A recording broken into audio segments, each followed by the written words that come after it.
Bienvenue sur Handicap Radio TV. La France se trouve aujourd'hui confrontée à une inflation normative devenue, selon de nombreux observateurs économiques et industriels, un obstacle majeur à la compétitivité, à la maîtrise des coûts et à l'efficacité de l'action publique dans le secteur de l'énergie. Cette accumulation de règles est particulièrement visible et produit des effets directs sur le prix de l'électricité. La capacité d'investissement et la souveraineté énergétique du pays. L'idée centrale développée ici est celle d'une rupture nette avec les méthodes actuelles. Il ne s'agit plus de corriger à la marge ou d'ajouter une réforme supplémentaire à un édifice déjà saturé, mais de reprendre l'ensemble des normes existantes une par une sans tabou. L'expression volontairement brutale de sortir la tronçonneuse symbolise cette volonté de couper massivement dans un empilement réglementaire jugé excessif, inefficace et parfois contre-productif. Le secteur électrique est présenté comme un cas d'école.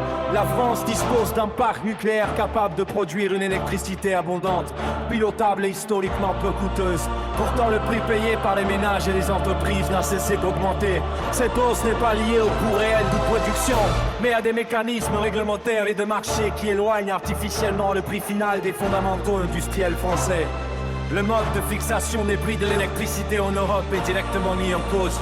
Le système actuel indexe le prix de l'ensemble de l'électricité sur la dernière centrale appelée. Pour satisfaire à la demande, souvent une centrale à gaz, ce mécanisme entraîne une envolée des prix pour tous les consommateurs, y compris dans des pays où l'électricité est majoritairement produite à partir de sources décarbonées et stables, comme le nucléaire. Cette logique pénalise lourdement la France et annule les avantages compétitifs de son modèle énergétique.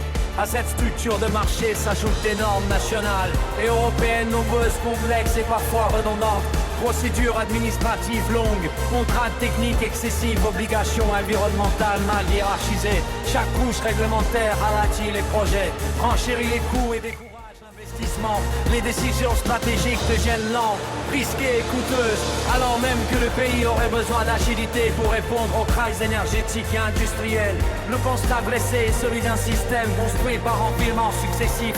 Chaque crise, chaque objectif politique ou chaque injonction européenne a donné naissance à de nouvelles règles, sans que les anciennes soient réellement évaluées ou ce qui met. Cette accumulation crée un cadre rigide, difficilement lisible et déconnecté des réalités économiques, qui finit par produire l'effet inverse de ceux des recherches.